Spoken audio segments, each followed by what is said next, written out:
Good afternoon and welcome to the New York Athletic Club for a special afternoon here with the awards. And now I'm not sure of which year. To be quite honest with you, Tim Capstraw is usually the MC. He had to get his knee replaced, so I got a phone call. And it kind of fits in with my athletic career. I'm coming off the bench again. So I'm very accustomed to this. It's an incredible place. I am a member here. For those of you in from out of town, enjoy it. It's a very, very special place. We have so many people to introduce through the course of the night, and if I miss anyone, I apologize in advance. Former members and honorees of the program, as well as so many people that have had great careers in coaching and administration and things of that nature.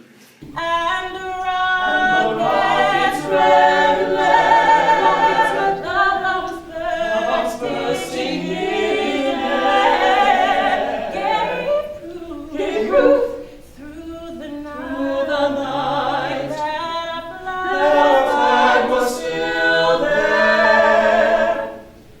There were so many roads to follow, and to get here was difficult.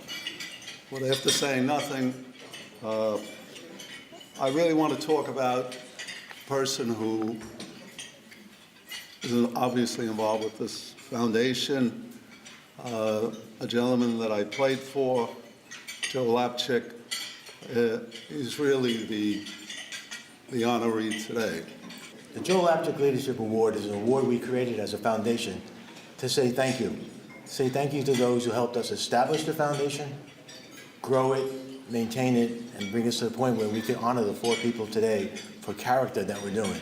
So it doesn't just happen, it happens because people make it happen. And the person we're honoring today is a person who on day 1, year 1, stepped up and said, I'll help you. In all those years, I've come to learn that he exhibited every characteristic of what this award stands for, of what it means and what we're trying to do. And over that time, he accepted every call we ever made. He supported every effort we ever asked. And he exceeded expectations on anything he ever did for us. Without that, it wouldn't be. And that's the Rich Zizek that through this foundation for the last 14 years I've got to know. And it's an honor today to give him the Joel Lapchick Leadership Award. Rich.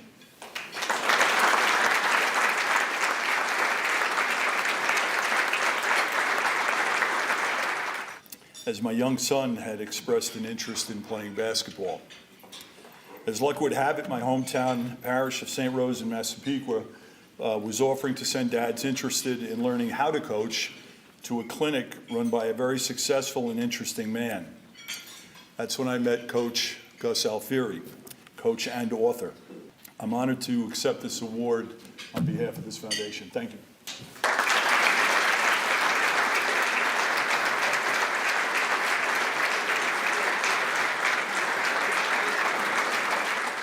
But when I think of Coach Bird, the word that I always think of is consistency. He upheld all of those values so consistently throughout his career and in his personal life. He never took shortcuts. It gives me great pleasure to introduce my friend, my mentor, and forever my coach, Rick Bird.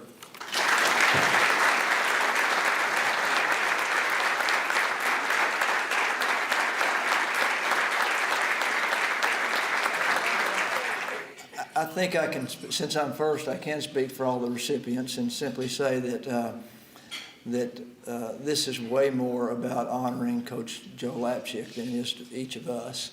And I am just amazed. I can't think of anything better than a former player deciding to start an honor in his coach's name, and then it's about character and not about winning and losing. And I can't imagine that could mean any more to a coach than that. I share this moment with every guy that I coached. Thank you.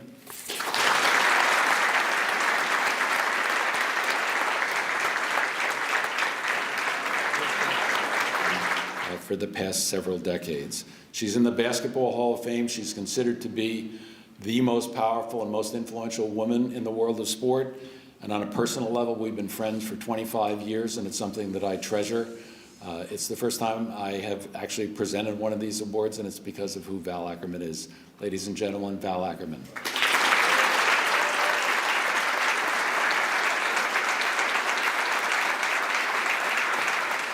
First, I of course want to thank Jim McTighe and all the members of the selection committee for making this award possible for me.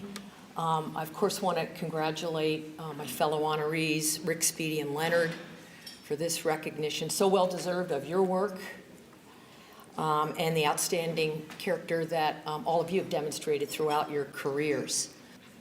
When I think about the countless lives your dad touched and in the incredible legacy he left, which we celebrate to this very day, I think about the impact my dad had on the people and most of all the students who knew him, many of whom years later would describe to me the affection and the regard they felt for Randy Ackerman long after he was gone. So for all those reasons, receiving the Joe Lapchick Character Award means more to me than you could ever know. Thank you, Richard, and all of you from the bottom of my heart.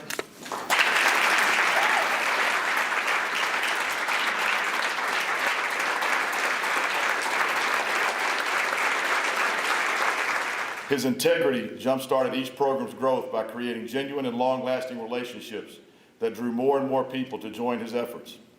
The draw of his integrity strengthened each person's character in the day-to-day pressures and for their lifetime. As he receives the Joe Lapchick Character Award, he truly is the epitome of everything this award represents. Ladies and gentlemen, Leonard Hamilton.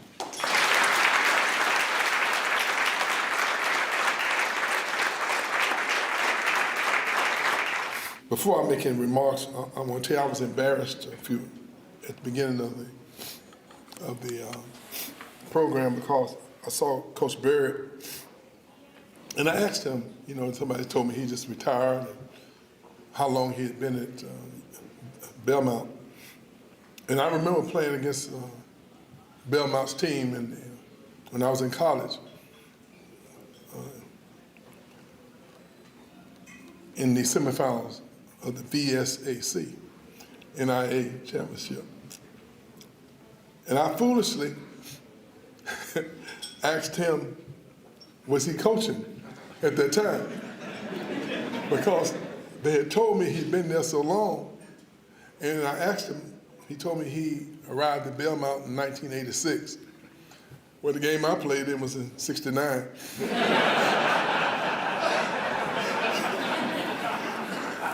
I'm sorry about that, Coach. I realized how stupid you must have thought I was to be a part of this. And I'll be respectful to the contribution that the foundation has made, not only to my life, but to society. And I promise I will do everything possible that I can to prove that I'm worthy of this honor and recognition. Thank you very much.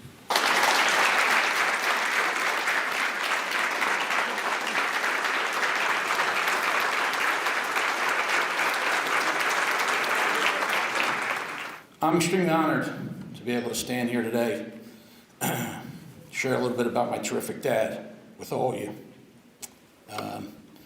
Now how much this award really means to him. It means a lot to receive it with the likes of Val, Coach Bird, and Coach Hamilton. Just very, very special to our family.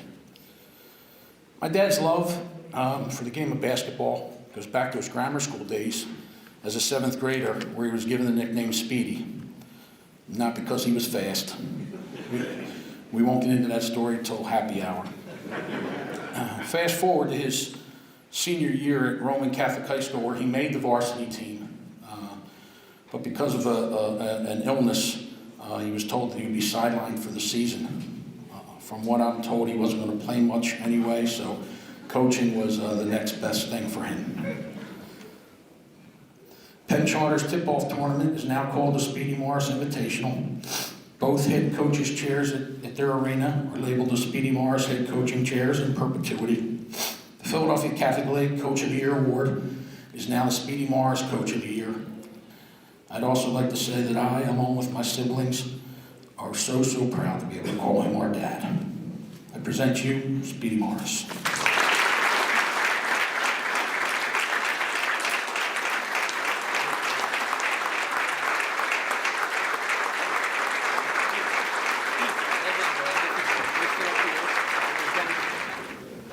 started out at Roman Catholic High School,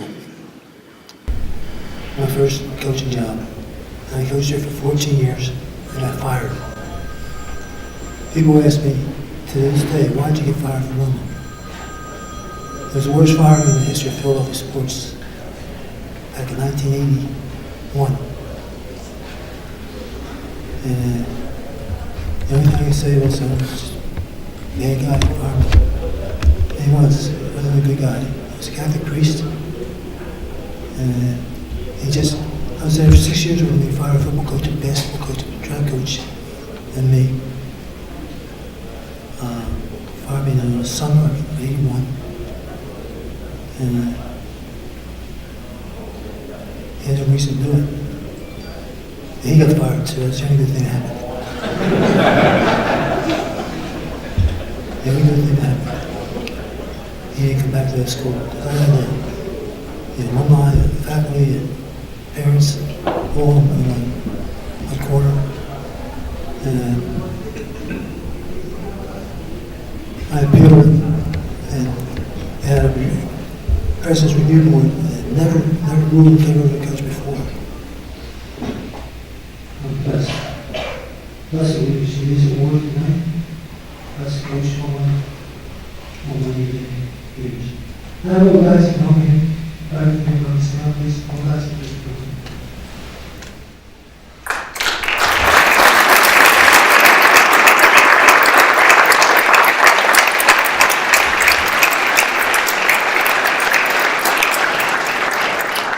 Thank you all guys. Thank you all for doing. Help all the coaching,